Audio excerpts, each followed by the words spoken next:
সম্মানিত ফকির বিন্দু, এখন আপনাদের মাঝে বক্তব্য রাখবেন ফকির দলের সভাপতি চুকো ফকির।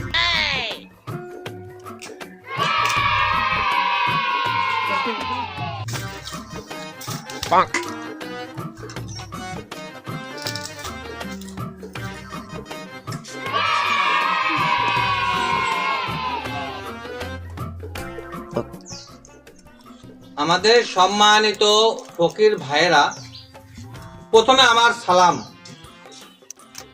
আজকে যে বিষয়ে আমরা আলোচনা করব সেটা খুবই গুরুত্বপূর্ণ হতে যাচ্ছে। আর আমাদের ফকিরদের মাঝখানে একটা অনৈতিক ঘটনা ঘটতে যাচ্ছে, জানেন আপনারা? সেটা হচ্ছে খুব শীঘ্রই আমাদের ফকির দলের মধ্যে কিছু লোক ফকির সেজে ঢুকে পড়তে পারে। সমাজের কিছু লোক আমাদের 5 টাকা 10 টাকা ভিক্ষে দিয়ে আমাদের ফকিরদের সম্মান নষ্ট করে দিচ্ছে। এই জন্য কেউ কোনো কথা বলতে চাচ্ছে না। কিন্তু আজকে আমাদের মিটিং এর কারণ হচ্ছে, আপনারা সবাই যদি আমার পাশে থাকেন তাহলে আমি আপনাদের ব্যাপারটা অবশ্যই আমাদের জাতীয় সরকারের কাছে পৌঁছে দেব এবং আপনাদের নিয়ে যেটা করলে ভালো হয়, সর্বনিম্ন ভিক্ষা হবে আমাদের 20 টাকা ভাইয়েরা।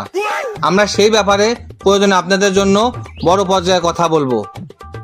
আমাদের এই ফকিরদের ব্যবসা কিন্তু যেমন তেমন ব্যবসা না, এটা একটা রাজকীয় ব্যবসা।